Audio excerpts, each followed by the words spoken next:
నిన్నటి వరకు పరూప చెప్పుకుందాం. పరూప సంధి. ఇవాళ సవర్ణ దీర్ఘ సంధికి వస్తున్నాం.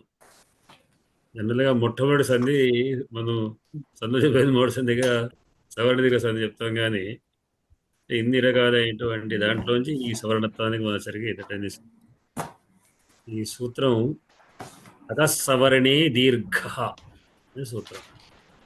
అకః సవర్ణే దీర్ఘ. అకః అనేది షష్ఠీ విభక్తి, అక్క శబ్దం, అక్క అనేటువంటి సవర్ణి సప్తమి, దీర్ఘ ప్రథమ విభక్తి. ఇంకో వాటి చేదాకా షష్ఠి సప్తమి ప్రథమ. అకః షష్ఠి. అక్కంటే ఐవోండు రొల్లురుక్కు వరకు. ఆ ఈ ఊ రూలు అనేటువంటి వాటి యొక్క స్థానమునందు సవర్ణే సప్తమి భక్తి. సవర్ణే అన్నప్పుడు మనం సప్తమి అంటే సవర్ణం పరంగా ఉన్నప్పుడు, దీర్ఘ అనేది ఆదేశం, ప్రధాన భక్తి, దీర్ఘం వస్తుంది. అక్కునకు అంటే ఐ ఊరులు అనేటువంటి వర్ణాలకి ఇక్కడ ఐ ఊరులు వర్ణాలప్పుడు మనం అర్థం చేసుకోవాల్సిన ఏమిటి? హ్రస్వం కానీ దీర్ఘం కానీ పుత్తం కానీ అర్థం. ఏమైనా హ్రస్వాలకి ఏమైనా దీర్ఘానం కాదు. అకహ అన్నప్పుడు పంచవిభక్తిగా చెప్పుకున్నప్పుడు అక్క కంటే పరంగా ఉన్న స్వర్ణంగా ఉన్నప్పుడు అని మనం ఎట్లా వృద్ధిరాదేచి ఆ వృద్ధిరేచి అక్కడ చెప్పుకున్నాం కదా. ఆదేచి పరిచయ వృద్ధి ఏకాదేశి ఆత్ హెచ్చి అని ఆకారం కంటే హెచ్చి పరంగా ఉంటాయి అని చెప్పినట్టుగా అక్కడ మనం పంచమి చెప్పుకున్నా, షష్ఠి చెప్పుకున్నా, దాదాపు ఒకే అర్థం, సమానార్థం. రెండింటి స్థానంలో ఏకాదశి సవర్ణం పరంగా ఉన్నప్పుడు రెండింటి స్థానంలో సవర్ణ ఏకాదశి. సవర్ణం అన్నప్పుడు ఏమిటి సవర్ణం అంటే అర్థం?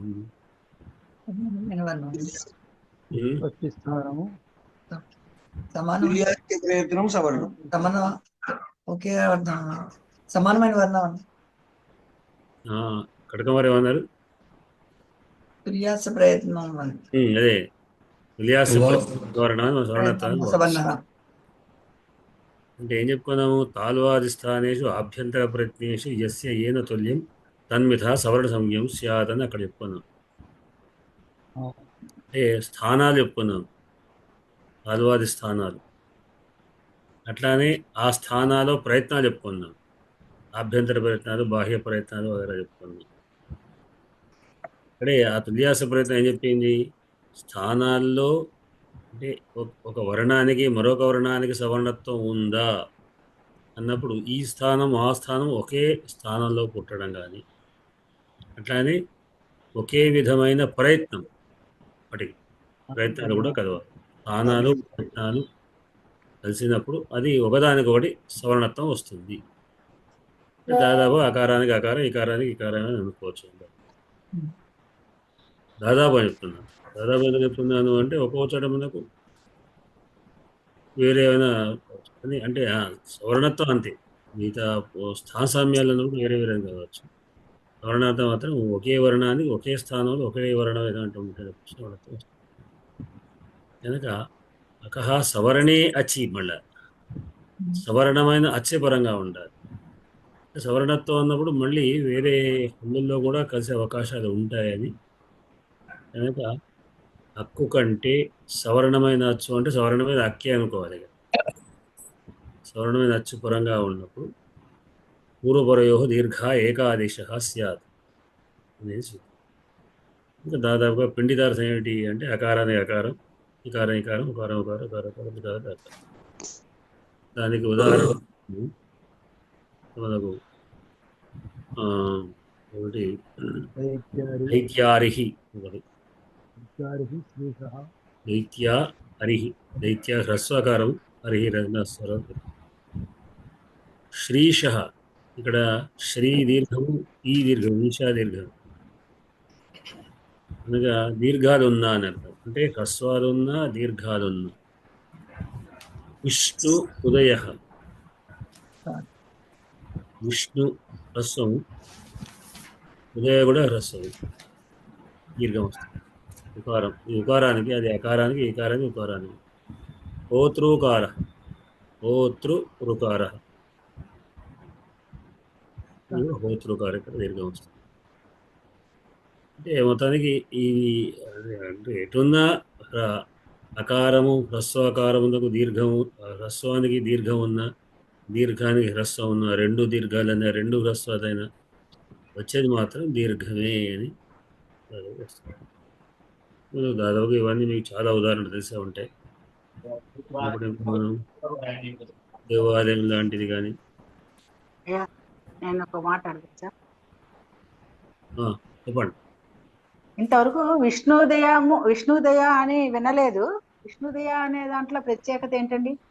ఇంతవరకు వినలా నిజంగానే నేను విష్ణుదయ అనేది. ప్రత్యేకత అంటే అర్థమా అడిగేది అర్థమా సంధ్య? ఏ విషయంలో అసలు విష్ణుదయం అని ఎక్కడ విని ఉండలేదు, నేను వాడడం కూడా ఎక్కడ చూడలేదు, ఇదే ఫస్ట్ టైం. ఏంటి దాంట్లో ప్రత్యేకత అని? విష్ణుదయం భగవంతుడు విష్ణు భక్తులు విష్ణువు యొక్క మనసు ఉదయత్వం కలగవచ్చు. పోనీ భానుదయ అనండి సరిపోతుంది. భానుదయ శుభోదయం అంటామండి, ఇదే ఫస్ట్ టైం. అందుకని దీంట్లో ఏంటో ఉద్దేశం అడుగుదాం, అంతకంటే వ్యాకరణ కోసం. అయం అంటే ఉత్తు అంటే పైకి ఉదయం కలగడం, అయం అంటే స్థానం. అప్పుడైతే శివోదయం అంటామా? అనొచ్చు. శివోదయం సవర్ణ దీర్ఘ సంధి కాదు, అఫ్ కోర్స్. సవర్ణ దీర్ఘ పదమానవచ్చలే అంటే వెళ్తున్నాను. అదే సంధిగా కాదు, మీరు అర్థం గురించి అర్థం గురించి అడిగితే ఓకే. అర్థం గురించే, సంధి గురించి అడగలేదు, ఇక్కడ సరిపోయింది. ఏంటి ఇది అని అనిపించింది. విష్ణువు యొక్క ఉదయం, అతని మనసులో విష్ణువు ఉదయించాడు. తాను ఉదయించడం అంటే స్థానాన్ని భక్తిని పొందడం అర్థం కాదు. అతని మనసులో విష్ణు. ఓకే ఓకే, ఆ అర్థంలో వాడతాం, ఎప్పుడైనా వాడుకోవచ్చు అయితే. భలే ఉంది, సరే థ్యాంక్స్. నందుని ఇంట్లో విష్ణుదయం అయ్యాను అన్నాం. ఓకే, నందుని ఇంట్లో విష్ణుదయం అయ్యాను. స్థానం ప్రాదుర్భవించాడు, కనబడ్డాడు అని అక్కడ వెలిశాడు అని అర్థం. Okay okay. అయ్యము అంటే ఉండటం, స్థానము. దాని నుంచి ఉత్తరాయణము, దక్షిణాయనము. అది ఆయనము, అది అయనము. అదే అయనము. అనాయనం. అయము అంటే ఉండడం. సహాయము, సా ప్లస్ అయము. అంటే ఉద్భవించడం అనమాట. ఉదయం అంటే ఉద్భవించడం, ఉదయం అంటే ఉద్భవించడం కూడా అర్థం చెప్పుకోవచ్చు. విష్ణు ఉద్భవం అనమాట, విష్ణు ఉద్భవించాడు అని అర్థం. చాలా బాగుంది ఇది. ఉద్భవం, భవం కూడా అంతే కదా, భవం అంటే ఉండడమే కదా, ఏమంటే ఉండడమే. అయితే ఇది పద్యాల్లో వాడుకోవచ్చా? కౌముది ఉదాహరణ చెప్పండి. అదే ఉదాహరణ చెప్పండి. ఓకే, ధన్యవాదములు.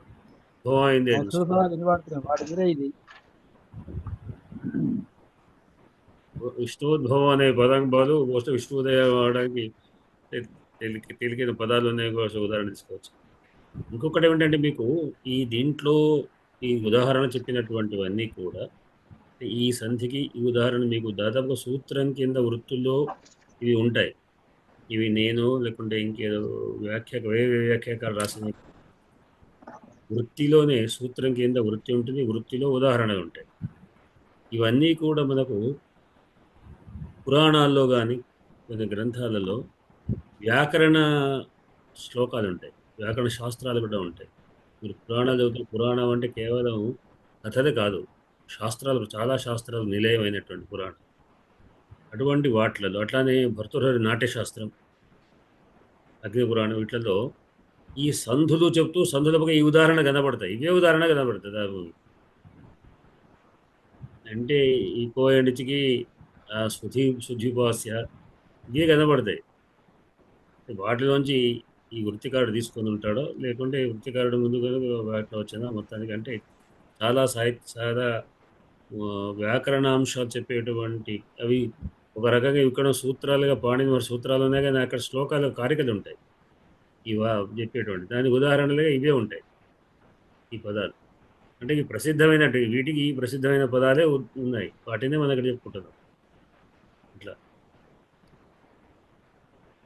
దొరికిన ఏదో పదం కాదు, తీసుకొని ఒక పదం చెప్పడం కాకుండా ఇవి పరంపరగా వస్తుంది. ఉదాహరణగా ఏ శాస్త్రాలు తీసుకుందో, ఏ ఏ గ్రంథాలు తీసుకుందో దాదాపు చాలా వరకు ఇవే వస్తాయి. చెప్పినా కూడా ఏదో గరుడ పురాణాల్లో కూడా కొన్ని అధ్యాయాలు వ్యాకరణ శాస్త్రాలు, చంద్రశాస్త్రం అనేటువంటివి ఉన్నాయి, శాస్త్ర గ్రంథాలు ఉన్నాయి. అట్లా భర్తృహరి దాంట్లో కూడా అగ్ని పురాణాలు కూడా సాహిత్యపరమైనటువంటివి. సరే, ఇప్పుడు దీంట్లో ఉదాహరణగా మనకు దైత్యారి ప్లస్ దైత్యారి, శ్రీశ అనేటువంటివన్నీ కూడా ఉన్నాయి. ఇది వాటి యొక్క పాఠం. మనం నిన్న పాఠం కూడా చింతన మనం చేసుకోలేదు. ఇవాళ మనకు కొంచెం టైం దొరికింది. నిన్నటిది ఇవాళ కలిపి నిన్న ఏం చెప్పుకున్న పాఠం నేను మర్చిపోతున్నాను, జ్ఞాపకం ఉండలేదు సార్. ఏం చెప్పుకున్నా శివేహి చెప్తున్నాను. దాన్ని చెప్పుకుందాం ఒకసారి. పాటుపడే వారి ద్వారా చెప్తాను సార్. చెప్పండి సార్, చెప్పండి. ముందుకు వస్తా అంటే మేము అట్లా పాటుపడే చెప్పండి. పాటు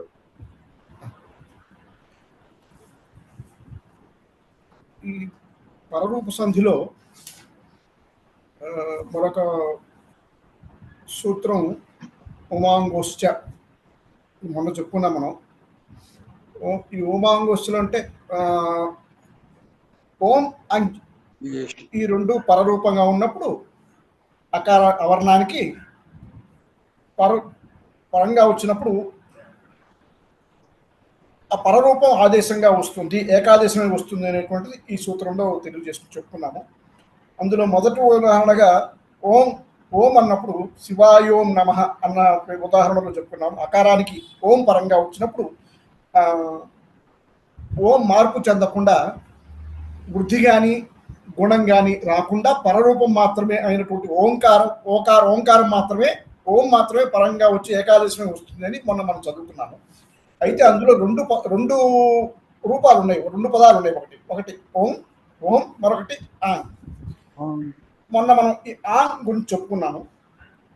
అందులో కూడా మళ్ళా అకారానికి ఆంగ్ పరంగా వస్తే పరరూపం మాత్రమే ఏకాదశంగా వస్తుందని అన్న ఉదాహరణ అన్న సూత్రం చెప్పుకుంటూ శివేహి అన్న రూపాన్ని ఉదాహరణగా చెప్పుకున్నాం.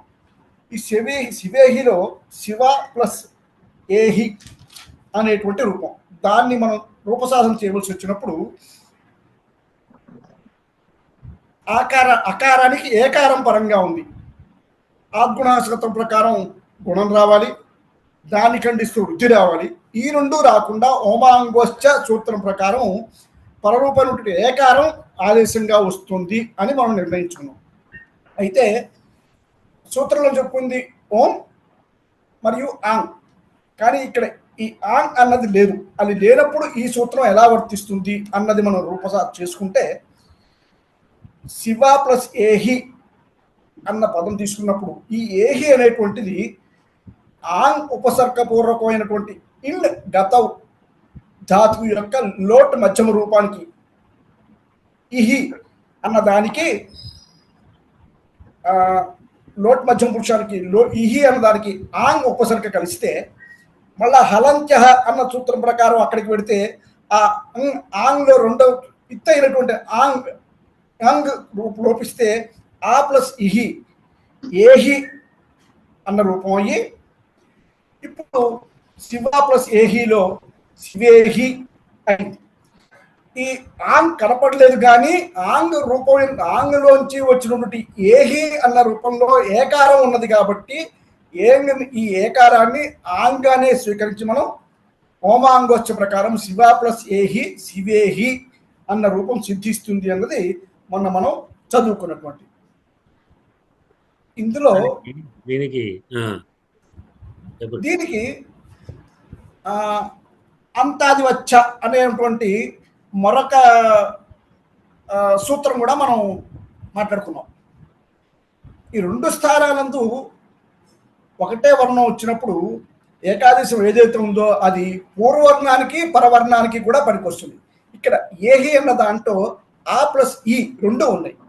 సో అకారము ఇకారము రెండింటికి అది పూర్వరూపంలో అకార ఇకారాలుగా పనికొస్తుంది, పరరూపం తీసుకుంటే అకార ఇకారం కూడా పనికొచ్చి మనకి ఏహి అన్నది ఓమాంగోస్ అన్న సూత్ర ప్రకారం ఆంగ్ ఉన్నట్టుగా భావించబడి అకారం ఉన్నట్టుగా భావించబడి రెండవ రూపంలో పరరూపమైనటువంటి అకారం రావాల్సి ఉండగా ఏకారం ఉంది కాబట్టి ఏకారం మనకి పరరూపంగా ఆదేశంగా వచ్చి శివ ప్లస్ ఏహి శివేహి అన్న రూపం సిద్ధిస్తోంది అని మనం మొన్న చదువుకున్నాం. ఇది పరరూపం వచ్చిన మనం ఏమనుకోవాలంటే అంటే సూత్రంలో ఆంగన్ ఉంది, మరి ఏకారం ఎందుకు వస్తుంది అన్నప్పుడు అని ఒక ప్రశ్న వేసుకోవాలి. వేసుకుంటే అప్పుడు అంతా అది వచ్చే ప్రకారం ఆ ప్రశ్న వేసుకున్నప్పుడు ఆంగ్ అని ఉన్నది, కానీ సూత్రంలో ఆంగ్ అని ఉన్నది, కానీ ఇక్కడ ఏహి అన్నది ఉంది. ఇప్పుడు ఈ సూత్రం ఇక్కడ ఎలా వర్తిస్తుంది అన్న ప్రశ్న వేసుకున్నప్పుడు ఈ ఆంగ్ యొక్క రూపాంతరం ఉపసర్గకి ఇత్తులో లోపించి ఆంగ్ అయ్యి ఆ ఏహి ఈహినేమో ఈ ఇండ్ గతం ధాతు అనే దానికి లోటు రూపంలో మధ్యమ పురుష అయ్యింది. దానికి ఆ ప్లస్ ఇహి ఏహి అనే రూపం సిద్ధించి ఈ ఏహిలో ఆంగ్లో ఇత్తులోపించినటువంటి ఆంగ్ మాత్రమే ఉన్నది అని భావించి శివ ప్లస్ ఏహి శివేహి అన్న రూపం ప్రకారం ఓమాంగ సూత్రం ఇక్కడ వర్తించి శివేహి అన్న రూపం సిద్ధిస్తుంది అని మనం రూప సాధన చేసుకోవాలి. ఆ విధంగా ఇక్కడ ఈ రూపం పరరూపం సిద్ధించి ఇదైంది. ఇది మొన్న మనం చెప్పుకున్నది గురుగారు. ఈరోజు మనం ఎప్పటి నుంచో ఎదురు చూసినట్టు ఈ సవర్ణ దొరికే సంధి గురించి ఇప్పుడు మాట్లాడుకున్నాము. ఇందులో కూడా ఇది కూడా చెప్పనా గురుగారు? చెప్పండి.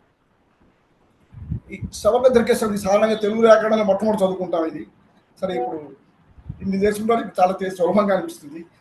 అకహ సవర్ణే దీర్ఘ అన్న సూత్రం. ఇందులో అకహ అనేటువంటి షష్ఠి విభక్తి, కకారాంత పుల్లింగ షష్ఠి విభక్తి, సవర్ణే అనేటువంటి అకారాంత నపుంసకలింగ సప్తమి విభక్తి.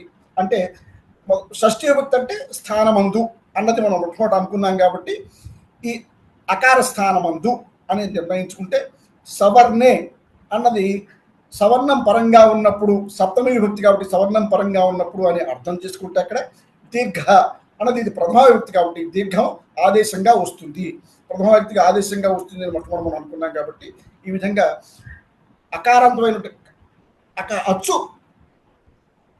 అచ్చుకి సవర్ణం పరంగా ఉన్నప్పుడు దీర్ఘం ఆదేశంగా వస్తుంది అన్నటువంటిది ఈ సూత్రంలో మనం అర్థం చేసుకుంటాం. దానికి ఉదాహరణగా అక్క వరకే చెప్పండి, అచ్చ అంటే మళ్ళీ అన్ని వస్తాయి. అవునండి, అంటే ఆ ఈ ఊరు అవును అవునండి అచ్చుపరంగా ఉండదు. అక్కురకు అచ్చుపరంగా ఉంది. అక్కగా అచ్చు అంటే మరొక విధంగా చెప్పాలంటే అదే వస్తుంది అచ్చుపరంగా ఉండగానే వృత్తి చెప్తుంది. అచ్చుపరంగా అయితే ఇప్పుడు ఈ అక్కకు మళ్ళా అచ్చుకు పరంగా ఉన్నప్పుడు మళ్ళా ఏది రావాలి అన్నప్పుడు మళ్ళా తుల్యాస ప్రయత్నం అన్నది అర్థం చేసుకుంటే తుల్యాస ప్రయత్నం అన్నది తెలుసుకుంటే సవర్ణం అని అనుకున్నప్పుడు అదే సవర్ణం ఆదేశంగా దీర్ఘమై వచ్చి దైత్య ప్లస్ అరి అన్న పదం సూరప్రసాదం చేసుకుంటే దైత్యాలో తకార యకారోత్తరవతి అకారానికి అరిలో అకారానికి స్థానంలో దీర్ఘం ఆదేశంగా వచ్చి దైత్యారి అన్న రూపం సిద్ధిస్తుందని ఈ సవర్ణ సంధి ప్రకారం మనం నిర్ణయించుకున్నాం. అలాగే ఇక్కడ ఇందులో ఏమిటంటే ముందు హ్రస్వము దీర్ఘము, హ్రస్వము హ్రస్వము, హ్రస్వము దీర్ఘము, దీర్ఘము దీర్ఘము, దీర్ఘము హ్రస్వము ఏది ఉన్నా సరే దీర్ఘం ఆదేశంగా వస్తుంది అనేది ఇక్కడ మనం అర్థం చేసుకున్నటువంటి సూత్రం.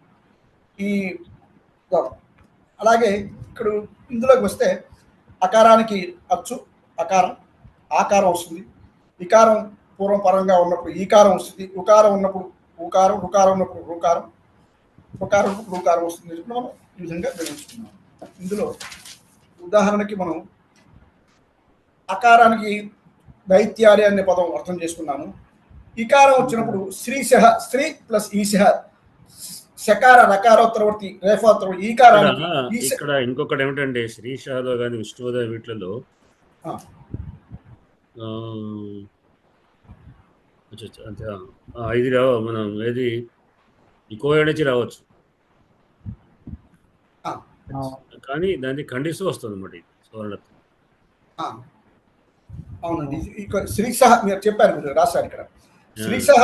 శ్రీసలో సకార రకారోత్తర ఈకారానికి ఈసహలో ఈకారానికి పరమైనప్పుడు ఇకో ఎనర్జీ ప్రకారం ఎణాదేశం రావాల్సి ఉండగా దాన్ని ఖండిస్తూ దీన్ని ఖండించడంలో ఏం విశేషం ఉన్నది ఇక్కడ? ఎందుకు ఖండించబడుతున్నది అంటే అక్కడికి ఇక్కడ విశేషం ఏమిటంటే ఇక్కడ సవర్ణమైనటువంటి సవర్ణత లేదు, అక్కడ సవర్ణత చెప్పబడలేదు. సవర్ణత్వం చెప్పబడలేదు, ఇక్కడ సవర్ణత్వం ఉన్నది. కాబట్టి సవర్ణత్వం ఈ రెండింటిని త్రోసిరాజని చెప్పి సవర్ణత్వం ముందుకు వచ్చి సవర్ణ దీర్ఘ సంధిలో ఉన్నటువంటి ఈ సూత్రం ప్రకారం శ్రీశ అనేటువంటి పదం రూపం సిద్ధిస్తుంది. అలాగే విష్ణుదయము షకార నకారోత్తర ఉకారానికి ఉదయంలో ఉన్నటువంటి పరంగా వచ్చిన ఉకారానికి విష్ణుదయం దీర్ఘం ఆదేశంగా వచ్చి విష్ణుదయము అన్న రూపం సిద్ధిస్తుంది. గురూపదేశం గురూపదేశ అన్న చోట్ల కూడా రకారోత్తరవృత్తి ఉకారానికి ఉపదేశాలు పరంగా ఉన్నటువంటి ఉకారానికి రెండుకి ఏకాదశం ఊకారం ఏకాదశంగా వచ్చి గురూపదేశ అన్న రూపం సిద్ధిస్తుందని మనం ఇందులో చదువుకున్నాం. ఇందులో రుకారానికి కూడా మనం ఉదాహరణ చెప్పుకున్నామండి. హోతృ ప్లస్ రుకార, హోతృకార. తకారోత్పత్తి రుకారానికి రుకారంలో రుకారం పరంగా వచ్చినట్టు రుకారానికి రూకారం ఆదేశంగా వచ్చి యణాదేశం ఖండనిస్తూ ఇంతకు ముందు చెప్పుకున్నట్టుగా యణాదేశం ఇకో ఎనర్జీ ప్రకారం యణాదేశం కాకుండా ఖండనం చేస్తూ సవర్ణ దీర్ఘ సంధి వచ్చి హోతృకార అన్న రూపం సిద్ధిస్తుందని చెప్పి మనం అనుకున్నామండి. దీనికి మరొక ఉదాహరణ పితృణము, మాతృణము మొదలైన కూడా ఉదాహరణగా మనం అనుకున్నాం. మాతృణము, పితృణము. అవునండి, మాతృణము, పితృణము. అయ్యా వీసాలో ఇకో ఎనర్జీ ఎక్కడ వచ్చిందండి? క్లీన్ గా ఇక్కడ ప్రస్ఫుటంగా సవర్ణ దీర్ఘమే కనిపిస్తున్నప్పుడు ఇకో ఎనర్జీ ఎలా వస్తుంది శ్రీసాలో? ఈకోడి సూత్రం యొక్క అర్థం ఏమిటి? సహాస్థానే ఎణు స్యాదచలనికాయం విషయం. ఇక్కునకు అచ్చుపరంగా ఉంటే ఎండు వస్తుంది. స్త్రీలో ఈకారం ఇక్కున్నది, ఈషహాలో ఈకారపు అచ్చున్నది కనుక యణాదేశం వచ్చే అవకాశం ఉన్నది. అవకాశం ఉంది. అది నేను వస్తువు చెప్పడం లేదు. దాన్ని ఖండిస్తూ ఈ సూత్రం ప్రకారంగా, ఎందుకంటే అక్కడ ఇక్కడ ఇకా సవర్ణ దీర్ఘం అనుకోండి, ఇకా దీర్ఘమైంది, ఇక్కులకు దీర్ఘమైంది, అక్కడ ఒకటి ఇక్కడ ఓకే, ఇక్కడ ఇకారం కాదు, అక్కడ దైత్యారి చోట కాదు, ఇక్కడ మాత్రమే.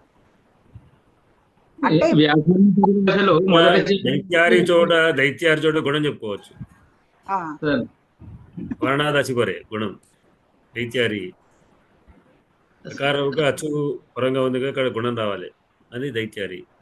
ఈషాలో మాత్రం ఇకారమే. ఇకారానికి ఇకారూప ఇక్కునకు ఈశాలో ఇకారూప అచ్చు పరంగా ఉంది కనుక గుణం రావచ్చు కదా. కనుక దాన్ని ఇక్కడ ఈ అకసవర్ణ దీనికి ఖండించే ఎట్లా ఖండిస్తుంది? ఇది సవర్ణత్వం కనుక దాంట్లో ఇది విశేషం. సవర్ణ ఉంటుంది, సవర్ణ లేకపోతే మాత్రం తేడా వస్తుంది. రాసేటప్పుడు ఇకో ఎనర్జీని ఖండిస్తూ సవర్ణం వచ్చిందని ప్రస్తావించాలా? అంతే కదా, మనం రాసుకోవాలి. మనం ఈ అవకాశం వాటన్నింటినీ ఖండించడం కూడా మనం తెలుసుకోవాలి, రాసుకోవాలి. వ్యాకరణంలో మొదట చెప్పిన సూత్రాలకే బలం ఎక్కువ, దాని తర్వాత చెప్పిన సూత్రాలకు బలం ఎక్కువ ఉంటది. మొదటి చెప్పిన సూత్రాలు ప్రవర్తించకపోగా మొదటి సూత్రాలు పురా సూత్రాలు కాదు, మనం ఇప్పుడు వాడు తెచ్చిపెట్టుకుంటాం ఇక్కడ. అది కాదు, దాంట్లో బలం తర్వాత చెప్పావా ముందు చెప్పావా అనే ప్రధానం కాదు. వాటిది ఏంటంటే ఈ లఘు సిద్ధాంతకారులు అక్కడ ఉన్నటువంటి పేరుకున్నటువంటి వాటిలోంచి అవసరం ఉన్నవాటి తెచ్చుకుందాం. కరెక్టే సార్, మీరు అన్నదే కరెక్ట్. అయితే ఇగో ఎనర్జీ అనేది దాన్ని ప్రవర్తించబోగా ఖండిస్తుంది అనేది అవసరం రాదు కదా, మనం డైరెక్ట్ మనము రెండింటిలో ఏది ధర్మం అనేది చూసుకుంటే రెండింటిలో ఏది విశేషాంశం ఉందో దాన్ని మాత్రం తీసుకోవాలి. మనం ఇప్పుడు చెప్పుకుంటున్నాం కనుక అది ఇక్కడ మనం ముందు చెప్పాం కనుక అది అవసరం లేదు, రెండవ చెప్పేవని కాదు. తెలుగులో అయితే తర్వాత మీరు చెప్పినటువంటిది ఉన్నది, మీరు చెప్పినటువంటి దానికి మనం అక్కడ చెప్పుకున్నాం, పూర్వత్రా సిద్ధం సుపాసప్తాధ్యాయంలో త్రిపాద సిద్ధ అనేది ఉంది. చెప్పాము. దీనికి త్రిపాదుల్లో సూత్రాలకు మాత్రమే ఆ నియమం ఉంది మీరు చెప్పిన ప్రకారం. కానీ అంటే పాణిని మహర్షి యొక్క సూత్ర రాశి విధానంలో ఆ సూత్ర నెంబర్ ఈ సూత్ర నెంబర్ చూసుకుంటే అవుతుంది. ఏది ముందు అనేది మనం ఇక్కడ కౌముదిని బట్టి ముందు వెనక నిర్ణయం చేసుకోలేము. కౌముదికారుడు ఏం చేస్తున్నాడు అంటే మనకు అక్కడ ఈ సూత్రాలన్నీ ఒక కుప్పపోసి ఉన్నాయి దాంట్లో, ఈయన కావాల్సిన సూత్రాలు ఏర్కొచ్చుకొని పెట్టుకుంటున్నాడు అంతే. లఘు సిద్ధాంతకం పాణిని రాసింది కాదు, పాణిని మహర్షి రాసిన సూత్రాలు మాత్రమే. ఆ సూత్రాల యొక్క పరంపర వేరే విధంగా ఉంది. ఆ సూత్ర పరంపర మన సూత్రం ఎంబర్ చూసుకోవాలి. సంస్కృతంలో అది కనుక ఆ పరంపర కౌముదిని బట్టి మనం కౌముదిలో చదువుకున్న విధానాన్ని బట్టి ఇది ముందు వెనక అని నిర్ణయం చేయడం కాదు, ఇక్కడ దీని ప్రకారం తీసుకుంటున్నాం అంతే. ఇప్పుడు అర్థం. కానీ తెలుగులో అట్లా కాదు, తెలుగులో వస్తుంటాయి. అష్టాధ్యాయులో డిఫరెంట్, ఒక్కొక్క అధ్యాయంలో రకరకాల ఇవి చెప్పారండి అక్కడ అష్టాధ్యాయులు. తన యొక్క దృక్పథంతో తన అంశాలు రాసే సూత్రాలు మనకు అనుకూలంగా ఒక సూత్రాన్ని ఎట్లా స్పష్టంగా చెప్పాలంటే రూప సాధన కొరకు తగిన సూత్రాలు తెచ్చుకున్నాడు ఆయన. ఇప్పుడు ప్రామాణికంగా మనం ఏది చెప్తాము? లఘు సిద్ధాంత కౌముదిని చెప్తామా? సిద్ధాంత కౌముదిలో సంక్షిప్తంగా లఘు సిద్ధాంత కౌముది. ఇక్కడ మనం సిద్ధాంత కౌముది ఇంకా చాలా ఉంటాయి సూత్రాలు, చాలా విషయాలు ఉంటాయి. ఇది ఎట్లాగంటే ఆమె సుబ్బారావుని పెళ్లి చేసుకుని ఉండాల్సింది, కానీ ఇష్టం లేదు కాబట్టి పుల్లారావుని చేసుకుంది.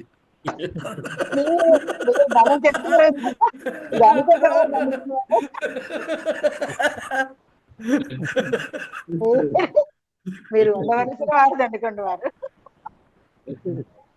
సూపర్. అట్లా కాకుండా ఒక రకంగా ఇప్పుడు హరి ఇట్ట అని ఉందనుకోండి, హరి ఇట్ట అని ఉంది అంటే హరి ఇచ్చ అని యణాగమం ఎందుకు రాదు అని, అక్కడ హరి ఇచ్చ అనే పదం ఎందుకు రాదు అని చూసుకొని హరి ఇచ్చ రాదు, హరి ఇచ్చ అనేదే వస్తుంది. అలాగే గురుపదేశం గుర్రుపదేశం అని ఎందుకు రాదు? రాదు. అది ఏది రాదో మనం చెప్పుకుంటే అది మనం అంటుంటేనే అది ఏదొస్తుందో తెలుస్తుంది, అంటుంటేనే తప్పని ఎన్నింటికి అవకాశాలు ఉన్నాయి మనం చెప్పిన సందర్భంలో ఎన్నింటికి అవకాశాలు ఇది మాత్రం ఎందుకు తెచ్చుకుంటున్నాం అనే విషయాన్ని కూడా మనం గుర్తించాలి. కదా ఇవి వ్యాకరణం యొక్క ప్రారంభ కాలం కాబట్టి ఇంత వివరంగా ఆయన చెప్పాల్సి వచ్చింది. ఎలాగో సిద్ధమైన తర్వాత చెన్నై సూరికి చాలా తేలిక కాబట్టి దాన్ని కంపారిజన్ చేయకూడదు. అవి వ్యాకరణం యొక్క ప్రారంభ దినాలు కాబట్టి ఇంత వివరంగా ఆయన చెప్పాల్సి వచ్చింది. అయిపోయి సిద్ధం అయిపోయిన తర్వాత ఇప్పుడు చెన్నై సూరికి సవర్ణ పర్వం అయితే దీర్ఘం ఏకాదేశం అవుతుందని చెప్పడం చాలా తేలిక. ఇప్పుడు మనం ఇప్పుడు చెప్పేటప్పుడు కూడా ఇంత వివరణగా చెప్పాల్సిన అవసరం కూడా లేకపోవచ్చు, మనం కలిసిపోయిందని చెప్పుకోవచ్చు. కానీ పాత విషయాలు కూడా మనం గుర్తు చేసుకోవడం మనం ప్రత్యేకంగా చదువుకుంటున్నాం. ఎప్పుడు ప్రామాణిక అన్నిట్లో ఇంత వివరణగా ఉండదు కూడా. తప్పనిసరి ఇట్లా బహుశా చిన్న సూర్యులో కూడా మీరు వ్యాఖ్యానం బాగా చూస్తూ కూడా బహుశా ఇటువంటి చర్చలు రావచ్చేమో.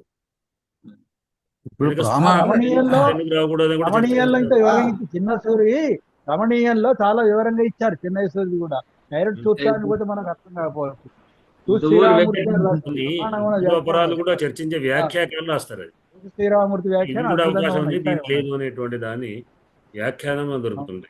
ఇప్పుడు ఇదంతా వ్యాఖ్యానాలు మీకు అక్కడ దొరకదు. మోదీలో మా చూస్తే శ్రీషా ఉంటుంది, శ్రీపిల్లి శ్రీ చొక్క సరిపోయింది అనుకుంటాం అంతవరకే. ఇప్పుడు నేను గుణసంధి ఖండించి వృద్ధి సంధి అని నేను చెప్పాను, కానీ అది అక్కడ మీకు దొరకకపోవచ్చు.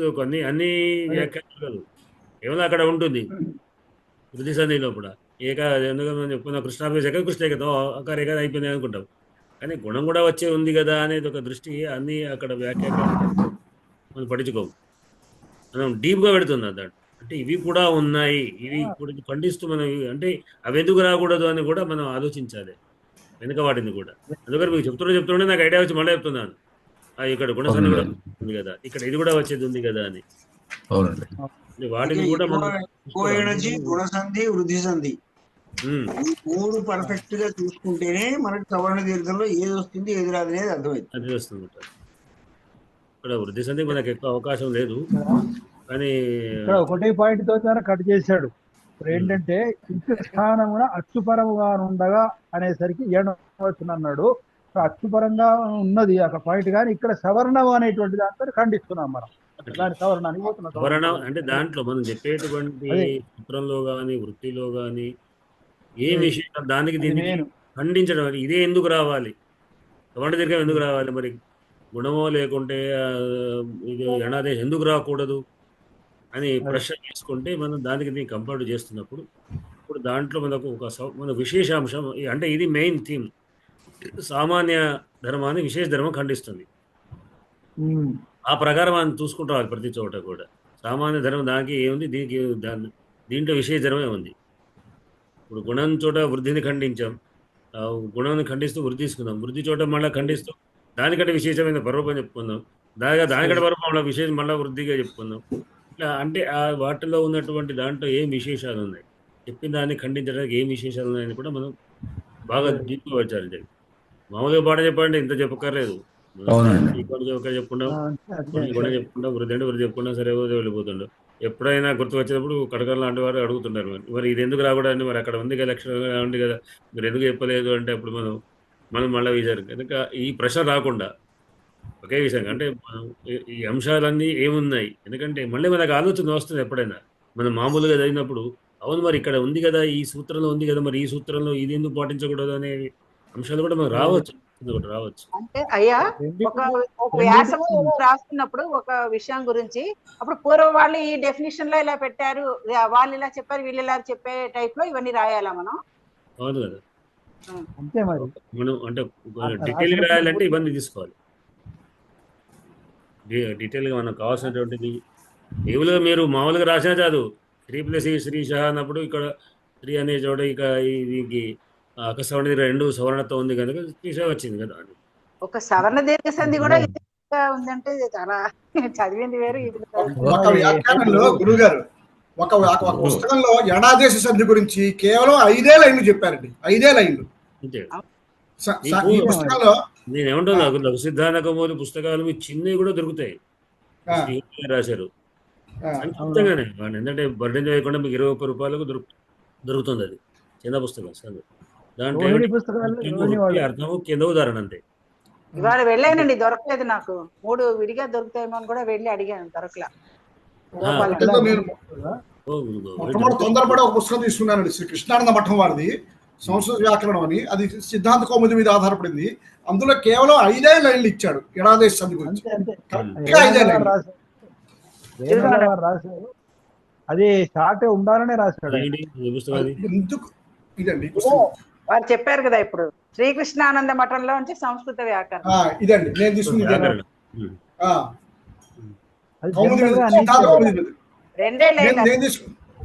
తీసుకుని ఎణాదేశ గురించి కేవలం 5 లైన్లు ఉందండి అందులో. మనకు పులిల శ్రీలోనే బ్రహ్మాండ వ్యాఖ్యానం చాలా. ఇది నేను ముందు తీసుకున్నాను గురుగారు, తీసుకున్నాను.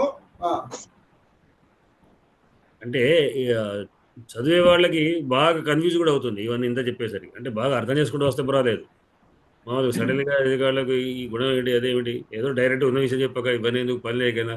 లేదండి, ఇది అంటే ఇది మనకి కరెక్ట్ గా సిస్టమ్ ప్రకారం పెడుతున్నాం గురుగారు. ఒక తాపి మేస్తే ఇల్లు కడితే ఎలా కడతాడో ఫౌండేషన్ దగ్గర నుంచి అలా పెడుతున్నాం గురుగారు. మనం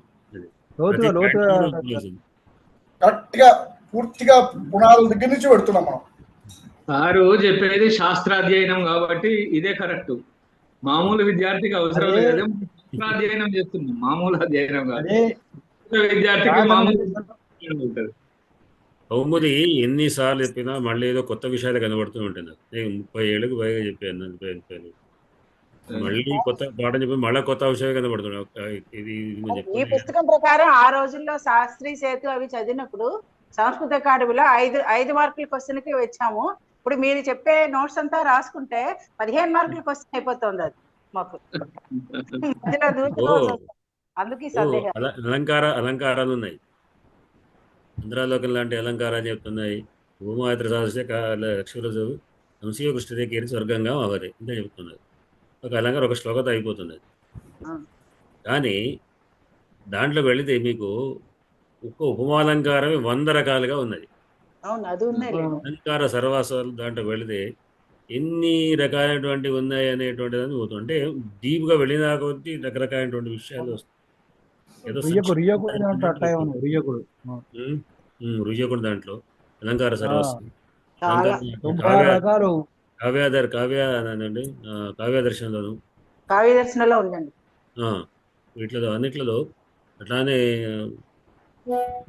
జగన్నాథన్ దాంట్లో చాలా వాటిలో అనేక రకమైనటువంటి అలంకారాలు వాటి మీద చర్చపోతుంటే ఇవి పెడితే మనకు బుర్ర వేడెక్కుతుంది. ఒక్క ఉపాలంకారం మనకు అర్థంగా కూడా పోతుంది. కన్ఫ్యూజ్ అంటే మెల్లగా దాంట్లో వెళ్ళినా కొద్దీ ఇట్లా అనే విషయాలు వెళ్తుంటాయి. ఇంతటి వ్యాకరణం ఉన్నప్పటికీ వ్యాకరణంతో సంబంధమైన ప్రయోగాలు వస్తూనే ఉన్నాయి. ఇప్పుడు కాంగ్రెసేతర అని రాస్తారు పత్రికలో. అది తప్పు అని మనం చెప్పాలి కదా. తప్పు అని చెప్పాలని శాస్త్రం ఉండాలి. కాంగ్రెసేతర ఎందుచేత తప్పు అని వాడంటే అది రాదు నాయన, హల్లుకి అచ్చుపరమైనప్పుడు అక్కడ ఏదో రాదు. పత్రికా భాషలు ఉన్నాయి. పత్రికా భాషలు బీజేపీ ఇప్పుడు వచ్చింది. బీజేపీ ఇతర రెండు సవరణకి రావాలి. బీజేపీ ఇతర అవ్వాలి. వయోపరిమితి అంటాడు, వయోపరిమితి కాదు. ఎక్కడ వయోపరిమితి. అంతేకాదు, పద్యాలు రాసేటప్పుడు కూడా చాలా మంది ఎడాగం ఎక్కడొస్తుంది, ధృతం ఎక్కడొస్తుంది అనేది గమనించరు, రాసేస్తూనే ఉంటారు. ఎక్కడన్నా ఒక లఘువు తక్కువైతే ఎడాగమ వేసి పారేస్తారు. మొదటి ఉత్వ సంధి చాలా మంది మిస్ అవుతున్నారు. కాబట్టి ప్రమాణ గ్రంథానికి దాని గౌరవం దానికి ఉన్నది, యాక్సెప్ట్ చేయాలంతే. కాదు, ఒకవేళ మీలాంటి వాళ్ళు ఎవరైనా చెప్పారనుకోండి, ఎవరు పాటిస్తారండి అని జవాబు చెప్తారు. లేకపోతే ఇది మాకేం పర్వాలేదు, మేము ఇట్లా రాసుకుంటాం అనేటువంటి వాళ్ళు. మళ్ళీ ఇంకోసారి ఆయన ఒక పెద్ద మనిషికి నేను పొరపాటు ఇట్లా అని చెప్పాను. ఆయన పొద్దు అయ్యో ఇట్లా ఉందండి ఏది ప్రాసెస్లో ఏదో విషయం చెప్పాను, జ్ఞాపకం లేదు విషయం. ఆయన నా మీద వేసాడు. ఆయన చాలా పెద్దవాడు, ఆయన మా తండ్రి తోటివాడు. నువ్వు బాగా చదువుకున్నావు నేను చెప్పుకుంటున్నావా, ఏం చెప్తున్నావు, నీకు ఆయన ఎవరు మన ఛందస్సు సంబంధం లేకుండా వాడు గణాలు ఎత్తులు ప్రాసం లేకుండా ఎతి ప్రాసెస్ సంబంధం లేకుండా రాసినటువంటి వాడు కూడా మనం ఆధునికమైనటువంటి పద్యాలు రాసేటువంటి వాళ్ళు ఉన్నారు కదా, తెలియదు మీకు, వాళ్ళను వాళ్ళు తక్కువ అన్నది అన్నారు. లేదండి మీ ఇష్టం, క్షమించండి అని ఫోన్ పెట్టాను. ఒక అరగంట గంటలో మళ్ళీ తనే ఫోన్ చేసి క్షమించుంది మళ్ళీ ఆయన ఫోన్ చేశాడు. నేను ఏదో ఆవేశంగా చెప్పాను కానీ నా తప్పు ఉంది, నేను చూసుకున్నాను అని మళ్ళీ వాడాను. నాకు అర్థమైంది, అనవసరంగా అడగకుండా సలహా చెప్పడం తప్పు. మనం ఎందుకు అనవసరంగా పట్టించుకోండి, వాళ్ళతో తిట్టువాడితే ఏముంది. అట్లా దిద్దితే ఇంకోసారి మన సమీక్ష అడగరు, దిద్దకుండా ఉండేవాడి దగ్గరికి పోతారు. అట్లానే కొంతమంది ఇది వాళ్ళు ఏమంటారంటే నిరంకుశ కవయ అంటారు. నేను చెప్పాను, నిరంకుశ కవయ అనేటువంటిది శాస్త్రానికి కాదు, భావానికి మాత్రమే. చాలా తప్పులు ఉన్నాయి, వాటికి కూడా ఉన్నాయి. ఎందుకంటే ఛందస్సును భంగం చేయడం కానీ, వ్యాకరణ విరుద్ధంగా రాయడం కానీ కవులకు స్వేచ్ఛ లేదు. వ్యాకరణ ప్రకారంగానే చేయాలి, ఛంద ప్రకారంగా ఎది ప్రాసెస్ పాటించాలి, ఛంద చెప్పిన ప్రకారం చేయాలి. భావం కూడా మళ్ళీ శాస్త్రానుగుణంగానే భావాన్ని పెట్టుకున్నారు. శాస్త్రంలో కూడా దుష్టమైనటువంటి భావాన్ని వ్యక్తీకరించడం తప్పు అని ఉంది, దోష ప్రకరణాలు ఉన్నాయి. ఆ దోష ప్రకారంగానే పాటించాలి. అది అని మేము మా స్వేచ్ఛగా మాట్లాడుకుంటాం అంటే దానికి మీ ఇష్టం ఉంది, మనం ఏం చెప్పలేం కదా అని. ఎందుకంటే మనం సెన్సార్ బోర్డు మెంబర్లం కావు, ఇట్లా చెప్పాలి ఈ విధంగా చేయాలి అనేటువంటి విధానంగా మనకి హక్కలేదు. కేవలం సలహాలు మాత్రమే చెప్పుకుంటారు. అయితే దీంట్లో ఒకటేంటంటే మనకు ఇకోయణచి సూత్రము ఫస్ట్ ఇక్కునకు అచ్చులు ఒకటి, తర్వాత అవరణంకు తర్వాత సందు వచ్చాము గుణం దగ్గర మొదలుకొని ఆకు అవరణానికి అచ్చులు అనే అవరణాల్లోనే మనం ఇప్పటిదాకా వస్తున్నాం. అవరణానికి అచ్చులు గుణము, అవరణానికి హేచ్చులు గుణం, అవరణానికి స్వరూపం, అవరణాన్ని చేస్తూ ఇప్పుడు ఇక్కడికి వచ్చేసరికి అవరణంతో పాటు అక్కులకు ఇది ఏది సవర్ణ దీర్ఘ సంధి అనేటువంటి దాంట్లో వచ్చేసాను ఉంటుంది. అదే రెండు నిర్వచనాలను సరిగ్గా పరిశీలిస్తే అప్పుడు మనకు తెలుస్తుంది అన్నమాట. అంటే క్లియర్ అయిన మనకు ఇక్కడ అంటే ఈక్వల్ మనం అన్నది వెనక సూత్రాలు ఏవైనా అనువర్తిస్తాయని ఒకసారి చూసుకుంటూ ముందుకు చూడాలి. ఎట్లా చదువుకున్నాం కదా, మనం చదువుకున్న సూత్రాల్లో ఇప్పుడు మనం చూసుకోలేదు కనుక చదువుకున్న సూత్రాల్లో ఏం అనువర్తిస్తున్నాయి అనేటువంటి సరేనండి. ముందుకు పోదాం అయితే. రఘువంశం. పురస్కృత వర్త్మని పార్థివేన ప్రత్యుద్గత పార్థివధర్మపత్న్యా తదంతరే సా విరరాజధేనుర్దినక్షపా మధ్యగతేవ సంధ్యా. పురస్కృత వర్త్మని పార్థివేన ప్రత్యుద్గత పార్థివధర్మపత్న్యా తదంతరే సా విరరాజధేనుర్దినక్షపా మధ్యగతేవ సంధ్యా.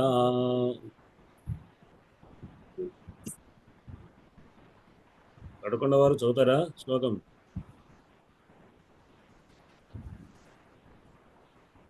శివకుమార్ శర్మ గారు చదువుతానండి. పురస్కృతావర్త్మని పార్థివేన ప్రత్యుద్గతా పార్థివ ధర్మపత్న్యా తదంతరే సా విరరాజధేనుర్ దినక్షపా మధ్యగతే వసంధ్యా. పురస్కృతావర్త్మని పార్థివేన ప్రత్యుద్గతా పార్థివ ధర్మపత్న్యా తదంతరే సా విరరాజధేనుర్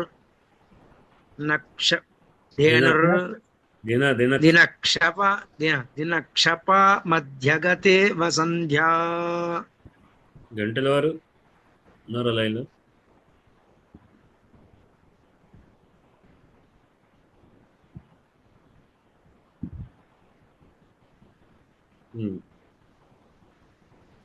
అరుణ గారు శ్లోకాన్ని చదివి పదవి భాగం.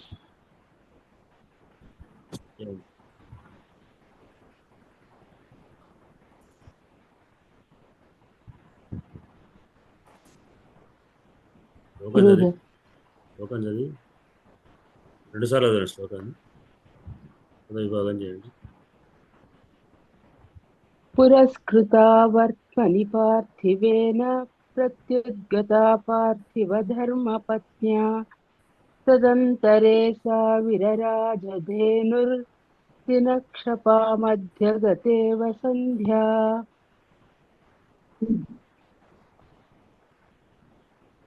పురస్కృత పార్థివేన వర్త్మని పార్థివేన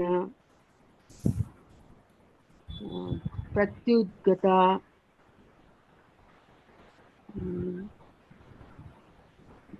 శ్లోకం చూడండి. పార్థివ ధర్మపత్న్యా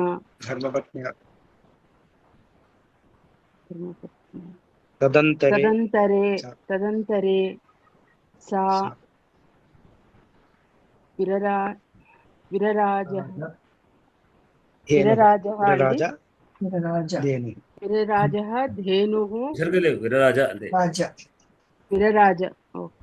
విరరాజధేనుః దినక్షపా మధ్యగత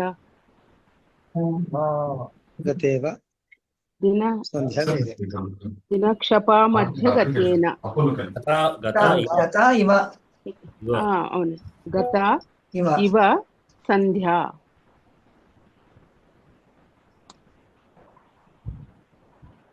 శైలజ గారు విభక్తులు చెప్తారా? చెప్తాను. శ్లోకం చదవండి. శ్లోకం చదువుతూ ఉండాలి, ఎందుకంటే మనకు శ్లోకం చాలాసార్లు చదవడం ద్వారా శ్లోకం కంఠస్థం అవుతుంది అందరికి కూడా. పురస్కృత వర్త్మని పార్థివేన ప్రత్యుద్గత పార్థివ ధర్మ प्रत्युद्गता पार्थिव धर्मपत्न्या तदन्तरे सा विरराजधेनुर्दिनपक्षपा मज्जगतेव सञ्ध्या पुरस्कृता वर्त्मनि पार्थिवेन प्रत्युद्गता पार्थिव धर्मपत्न्या तदन्तरे सा विरराज दिनक्षपा मज्जगतेव सञ्ध्या पुरस्कृता पुरस्कृते पुरस्कृताः पुरस्कृता शब्दः अकारान्त स्त्रीलिङ्गः प्रथमैकवचनान्तः वर्त्मनि वर्त्मनोः वर्त्मसु वर्त्मन् शब्दः नकारान्तः नपुंसकलिङ्गः सप्तमी एकवचनान्तः पार्थिवेन पार्थिकाभ्यां पार्थिवैः पार्थिव शब्दः अकारान्त पुल्लिङ्गः तृतीयैकवचनान्तः पारिधर्मपत्न्या पतिभ्यां पत्नीभिः पत्नी शब्दः इकारान्त स्त्रीलिङ्गः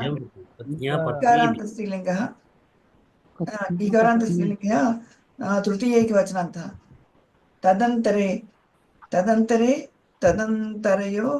तदन्तरेषु शब्दः तदन्तरेषु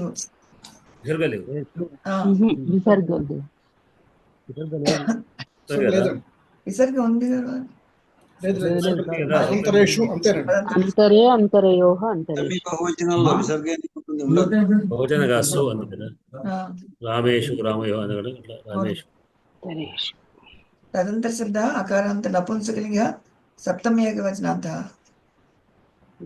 सा ते ताः तच्छब्दः सा ते ताः तच्छब्दः नकारान्त स्त्रीलिङ्गः प्रथमैकवचनान्तः वीरराज इति धातु वीरराज विरेजतुः विरेजुः రాజ రేజతుః రేజు विरराज విరరాజ విరరజేతుః ఈ విడిచిపెట్టండి విరరాజ రేజతుః రేజు येत्स् उपसर्ग धातु भूतेलिट् परस्मैपदी प्रथमपुरुष एकवचनान्तः धेनुः धेनु धेनवः धेनु शब्दः उकारान्त स्त्रीलिङ्गः प्रथमैकवचनान्तः दिनक्षपा मज्जगता गता गते गताः गतशब्दः आकारान्त स्त्रीलिङ्गः प्रथमैकवचनान्तः इव अव्ययं संज्ञा संज्ञा संज्ञे संज्ञाः संज्ञा शब्दः अकारान्त स्त्रीलिङ्गः प्रथमैकवचनान्तः आकारान्त రెండవనం ధాతు విరరాజ వి అనే ఉపసర్గ రజ్జు ధాతు రాజు రాజ అనేటువంటి లిట్ ప్రకాశించెను అనే అర్థం భూతకాలార్థం ఎవరు ప్రకాశించెను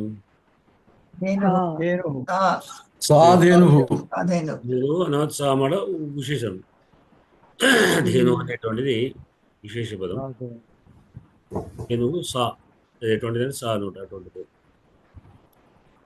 అదేను ఎట్లా సంధ్యా ఇవ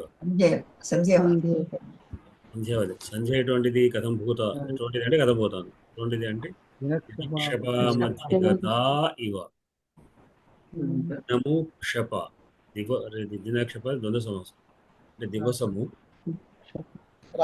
అంటే రాత్రి పగలు రాత్రి యొక్క మధ్యలో ఉన్నటువంటి సంధ్య ఇవ సంధ్యాకాలం వలె సా ధేను విరరాజ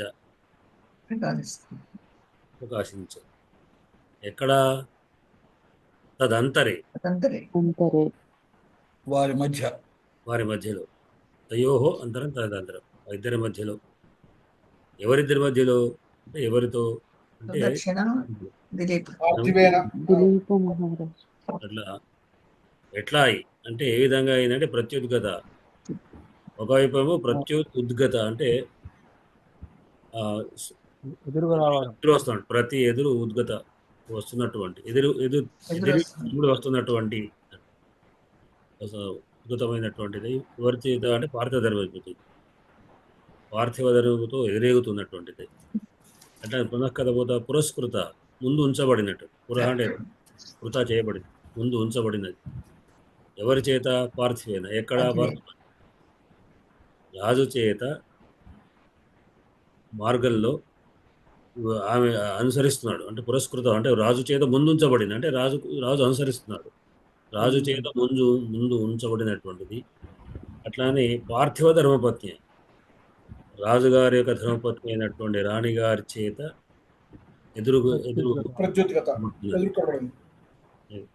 ఆ విధంగా తదంతరే వారిద్దరి మధ్యలో, రాజుగారి మధ్య రాణిగారి యొక్క మధ్యలో ఆ ధేనువు సంధ్యాకాలం వలె, దినక్షప మధ్యం, రాత్రి పౌర్ణ మధ్యాకాలంలో ఉన్నట్టు సంధ్యాకాలం వలె విరరే ప్రకాశిస్తుంది. అది ఒక బ్రహ్మాండం. అంటే నిజానికి ఇప్పుడు సాయంత్రం సమయం, ఆ సాయంత్రం సమయాన్ని ఉపమానంగా తీసుకున్నాడు. సాయంత్రం సమయంలో సాయంత్రం ఎట్లా శోభితుందో ఆవు కూడా అట్లా శోభితుందట. సాయంత్రం ఎటువంటిది అంటే దివసం అయిపోతున్నది, రాత్రి ప్రారంభంగా అవుతుంది, మధ్యలోది ఈ సంధ్యాకాలము. ఇది రాత్రి అంటే రాత్రి కాదు, పగలంటే పగలు కాదు, మధ్యలో ఉన్నటువంటి సంధ్యారకు మధ్యలో. అయితే దినం అనేటువంటిది దినక్షపం. దినం అనే పుంలింగం, క్షప అనే స్త్రీలింగం. దినం నపుంసకలింగం ఉంటుంది. దివసము దివసము దినం అనేటువంటి పుంలింగా తీసుకుంటే క్షప అనే రాత్రి. సంధ్యా స్త్రీలింగం, సంధ్యతో పోల్చబడింది ఆవు, గోవు. అంటే ఉపమాన ఉపమేయాలకు దాదాపు లింగం కూడా ప్రధానమైనటువంటిది సమానత్వంలో. ఇంకా సంధ్యాకాలం వలె రాత్రి మౌళ్ళలో అంటే రాత్రి పగలు పంపించి వస్తుంది, రాత్రి స్వీకరిస్తుంది సంధ్య, సాయంత్రం సంధ్య. అంటే ఇక్కడ రాజు పంపించి వస్తున్నాడు ముందు వెనుకంచి, ఆమె స్వీకరిస్తున్నది. అట్లా ఉన్నటువంటి ఆ సంధ్యాకాల సమయంలో ఉన్నటువంటి యొక్క సంధ్యాకాలం వలె ఆమె ధేనువు నదిని ప్రకాశిస్తున్నది అనేటువంటి దీని యొక్క అర్థం. అంతేనా? ఇంకా విశేషాలు మీరు చెప్తారా? కొంచెం కడకవారు ఎక్కువ చెప్తారు, చెప్పారు విశేషాలు వారికి.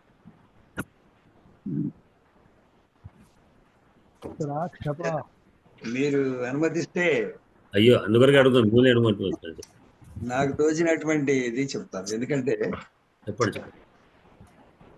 ఇక్కడ మనం మొదటి నుంచి గమనించినట్టయితే ఈ ఆవు యొక్క వర్ణాన్ని అరుణవర్ణంగా చెప్పుకుంటాడు. అయ్యా, ఈ సంధ్యా సమయంలో ఉండే అరుణవర్ణంగా అంత క్రితం చెప్పుకుంటూ వచ్చాడు ఆవు యొక్క వర్ణాన్ని. ఇంత క్రితం శ్లోకంలో మరొక విషయం కూడా చెప్పాడు. ఏమిటంటే ఆమె ఉపవసించినటువంటిదయ్యి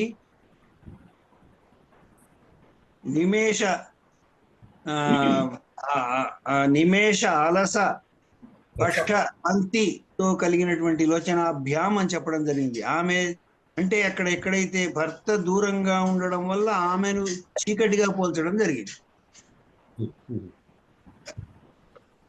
ఇక్కడ ఎట్లాగూ పార్థివుడు కాబట్టి, ఈయన ప్రభువు కాబట్టి ఈయనను పగలుతో పోల్చడం జరిగింది. ఈ మధ్యలో ఉన్నటువంటి అరుణవర్ణపు ధేనువు సంధ్యా సమయాన్ని సూచిస్తుంది. ఇక్కడ ఎందుకంటే లేకపోతే ఎవరు సూర్యుడు, ఎవరు పగలు, ఎవరు రాత్రి అంటే భార్యాభర్తలు ఇద్దరిని పగలు రాత్రిగా ఎట్లా చేస్తాం? పగలు రాత్రి అనేవి ఏ జన్మలో కలవవు. ఆకాశము భూమి ఇవి ఎలా కలవవో పగలు రాత్రి కూడా అలాగే కలవవు. కానీ వాళ్ళిద్దరిని కలుపుతున్నది ఏది? సంధ్య. సంధ్యాకాలము మాత్రమే పగటిని రాత్రిని కలపగలిగేటటువంటిది. ఇక్కడ ఈమె ఎందుకు రాత్రి అంటే మనం ఇందాక చెప్పుకున్నాం, చాలా పాపం అలసిపోయింది, కళ్ళన్ని వాచిపోయింది, కన్నులు కాచి ఆయన చూడటం కోసం ఎదురు చూస్తున్నటువంటి చీకటి. అతను ప్రభు, అతను వెలుగు. ఈ రెంటికి మధ్య అరుణవర్ణం కలిగినటువంటి ధేనువు ఉండి ఆయనకు సంధ్యా సమయంలాగా తోచింది. నిజంగా అది సంధ్యా సమయం కూడాను, గోధూళి వేళ కావడం వల్ల. ఇది ఇందులో నాకు విశేషం అనిపించింది. అది ఎందుకంటే లేకపోతే మామూలుగా పగటికి రాత్రికి భార్యాభర్తలను ఎట్లా పోలుస్తారండి? పోల్తారు. అసాధ్యమైనటువంటి పని. ఇక్కడ ఎందుకంటే సంధ్యను పెట్టుకున్నాడు మధ్యలో, వాళ్ళిద్దరిని కలపగలిగింది సంధ్య మాత్రమే, పగటిని రాత్రిని. అందుకోసము దినక్షపా మధ్యగత ఇవ సంధ్య అన్నాడు. ఆ రెంటిని, పగటిని రాత్రిని కలపగలిగినటువంటి సంధ్య వలె ధేనువు ఉంది. ఆ ధేనువు ఎందుకోసం ఉంది అంటే ధేనువు యొక్క వర్ణాన్ని మనకు ముందే చెప్పుకున్నాడు, అది ఎలాంటి వర్ణం కలిగి ఉంది అని. అరుణవర్ణంతో ఉందని చెప్పి చాలా చక్కగా చెప్పాడు నందిని ధేనువు యొక్క వర్ణం. ఇంకా అంతకంటే ఏం కావాలి?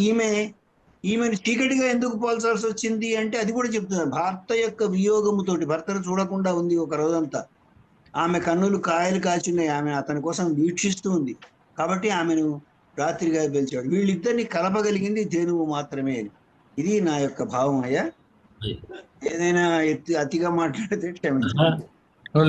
అధిక ప్రసంగాలు ఏముండవు, అదే ఒక అటువంటి ఆలోచన ఉండవు, ఏది ఉంటే చెప్పుకుంటారు, ఎవరి భావం తగ్గట్టు వాళ్ళు పరిశోధనలు చెప్తుంటారు. అది మీరు బ్రహ్మాండంగా పరిశోధిస్తాగా మేము అందుకొరకే అడిగేది ఎక్కడికి మారుతారని. ఉపమానంలోని ఔచిత్యాన్ని బాగా వివరించారు. అనుకున్న వారు కూడా మంచి సమీక్షకులు వారు. లేదు, ఇంతకంటే ఇంకా చెప్పాల్సింది ఏం లేదు. ఉపమానం ఎంత ఔచిత్యంగా ఉన్నది అనేది వారు బాగా వివరించారు, సందేహం రాకుండా. వీళ్ళు చక్కనైనటువంటి ఉపమాలంకారు. ఉపమా కాళిదాస అనేటువంటి ఉదాహరణలో ఇది ఒక ప్రసిద్ధమైన ఉదాహరణగా తీసుకుంటాము. శృతి వార్తం స్మృతి ఒక చింతకొని ఏది చూసినా గొప్పవే. ఏదైనా కూడా అంటే మనకు జన్మ ఒక తక్కువ గుర్తు వచ్చేటువంటి ఉదాహరణలు ఇవి. ఈ మధ్య ఒక విచిత్రం జరిగిందండి. నాకు ఒక స్వప్నం వచ్చింది. సరే, ఒక ఆవు దూడ ఉన్నాయి స్వప్నంలో. సరే, లేచిన తర్వాత చూసి ఆవు దూడ ఉన్నాయి, మేమేదో గడ్డి వేస్తున్నాం, మేత వేస్తున్నాం, అంత జాగ్రత్త చూసుకున్నది. అంత అయ్యాక మేలుకున్నాక నాకు డౌట్ వచ్చింది, ఈ ఆవు దూడ ఎందుకు కనిపించే కల్లో ఇది అసలు మంచి శకునమా కాదా, అసలు ఎందుకు కనిపించింది? సామాన్యంగా పగటిపూట ఏదైనా చూసినే రాత్రికి కనిపిస్తాయి కదా అనుకుంటే, చివరికి నాకు అనిపించింది ఏంటంటే, ఇప్పటికి ఇన్ని పాఠాలుగా ఈ ఆవు దూడ ఈ వర్ణన అంతా రఘువంశంలో అది హృదయానికి బాగా పట్టేసి స్వప్నంలో ఆవు దూడ కనిపించింది. అంటే ఒక కవి అసలు కవిత్వం అంటే హృదయానికి పట్టేది, హృదయాన్ని తట్టి లేపేది కవిత్వం, హృదయంలో ముద్ర వేసేది కవిత్వం. మరొక విశేషం చెప్పమంటారా? అతి తొందరలో గృహ ప్రవేశం చేస్తారు అని అర్థం. వెరీ గుడ్, మంచిది, చాలా సంతోషం. నాకైతే ఇది అనిపించింది. నాకైతే శాస్త్రానికి జ్యోతిష్ శాస్త్రం బాగా సంబంధం చెప్తారు. వారి దగ్గరికి వెళ్ళి ఆయన కన్సల్ట్ చేశా కూడా. మంచి బ్రహ్మాండ ఇల్లు కట్టుకుంటారు. అయితే కవిత్వం పాఠకుడిలో ఎంత ముద్ర వేయాలి అనేది ఈ కాళిదాస మహాకవి యొక్క శ్లోకాలతో తెలుస్తుంది. కవిత్వం అంటే ఏమిటో తెలుస్తుంది. అసలు ఇవి చదవకుండా కవిత్వం రాస్తే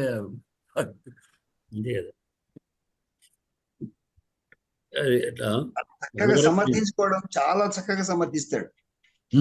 లేకపోతే మనకు అవి విమర్శకుడికి అయితే అది అర్థం కాదు, ఇదేమిటి ఇలా పోలుస్తాడు ఏమిటి అని. అక్కడ ఉన్నటువంటి దాన్ని సరిగ్గా తీసుకున్నప్పుడే మనకు ఆ సమన్వయం అనేది తెలుస్తుంది. ఆ సన్నివేశాన్ని తగ్గట్టుగానేటువంటి ఉపమానాలు ఉంటాయి. అది ప్రధానమైన సరిగ్గా అది జరిగేటువంటివి అన్నమాట. ఊహిస్తే ఇటువంటివి, ఇప్పుడు ఇంటికి ఆవు వస్తుంది, ఆమె ఎదురుగా పోతుంది, ఆయన అట్టించి వస్తున్నాడు ముందర పెట్టుకొని. సాధారణంగా పల్లెటూరులో జరిగేటువంటివి కొత్తగా మనం ఊహించి ఎక్కడితో తీసి పెట్టాడు అన్నమాట. ఇప్పుడు మనం సాధారణ లోకంలో చూసేటువంటి వాటిని ఆయన పెడతాడు, అది ఆయన గొప్పతనం. ఇప్పుడు షేక్స్పియర్ కూడా అట్లాగే మన సమాజంలో కలిగేటువంటివి అవి ఎప్పుడూ మనకు జరిగేటువంటి, అంటే యూనివర్సాలిటీ అంటారు, సార్వజనీయత అంటారు. తపోవనంలో జరిగేటువంటి ఒక సంఘటన కనుక, తపోవనంలో జరిగే సంఘటనగా దానికి తగ్గట్టుగానే ఉపమానాలుగా మనకు అవన్నీ కూడా వస్తున్నాయి. ఆ సన్నివేశాలు ఏదో రాజరిక సంబంధమో లేకుంటే ఇంకేదో అక్కడ బిల్డింగ్ భవనాలు వాటిగా తీసుకోలేదు. వాటికి సంబంధం అక్కడ వర్ణాలు అక్కడే, యుద్ధం సంబంధించిన వర్ణాలు ఇక్కడ, అంటే ఆ ఉపమాలంకారు ఎట్లా ఉంటాయి. అది ఇంత వర్ణనా సామర్థ్యం ఆధునికులలో అయితే విశ్వనాథ సత్యనారాయణ గారిలో ఉంది. ప్రకృతిని అత్యద్భుతంగా ఆయన స్టడీ చేస్తాడు. ఇంకా ఒకటి మీరు గమనిస్తే ఇందులో ఇంకొకటి కూడా కనిపిస్తుంది. ఇక్కడ రెండు చోట్ల కూడా పార్థివేన పార్థివ ధర్మపత్యాః రెండు సార్లు వచ్చింది అనే పదం ఎందుకు పెట్టుకున్నాడు? అక్కడ పృథివీ సంబంధమైనటువంటిదే ఈ సంధ్యా సమయం అనేటటువంటిది. అందుకోసం ఆ పదాన్ని తీసుకున్నాడు. మనం ఇంకా లోతుగా ఆలోచిస్తే, అంటే ఒక్క శ్లోకం గురించి విమర్శనాత్మకంగా రాస్తే దాంట్లో ఉన్న అలంకారాలను, దాంట్లో ఉన్నటువంటి ఉపమానాలను రాస్తే ఒక 4-5 పేజీలకు వస్తుంది. అంత చక్కగా ఒక్కొక్క పదం ఎక్కడ వేసుకున్నాడు, ఎక్కడ ఎలాంటి పదం వేసుకున్నాడు.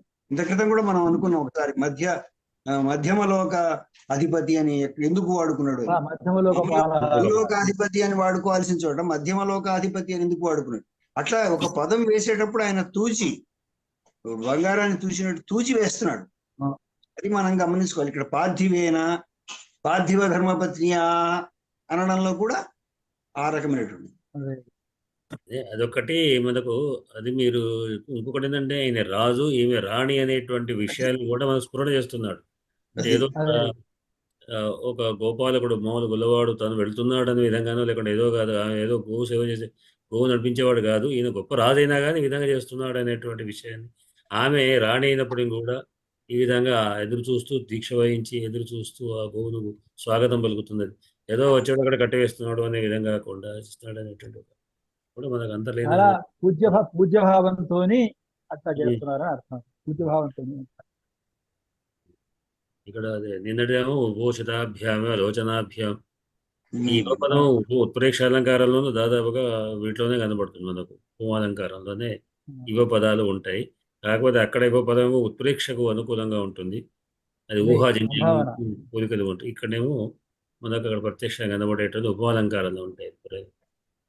దినక్షప మధ్యగతలు అనేటువంటి, అంటే ఆ సన్నివేశం చదివేటువంటి కనబడుతుంటుంది ఎదురుగుండా ఎట్లా ఉంటాయి అటువంటి, అంటే అనుభూతపూర్వమైనటువంటి ఉపమానాల్ని వస్తువుని ఉపమానంగా తీసుకుంటాడు.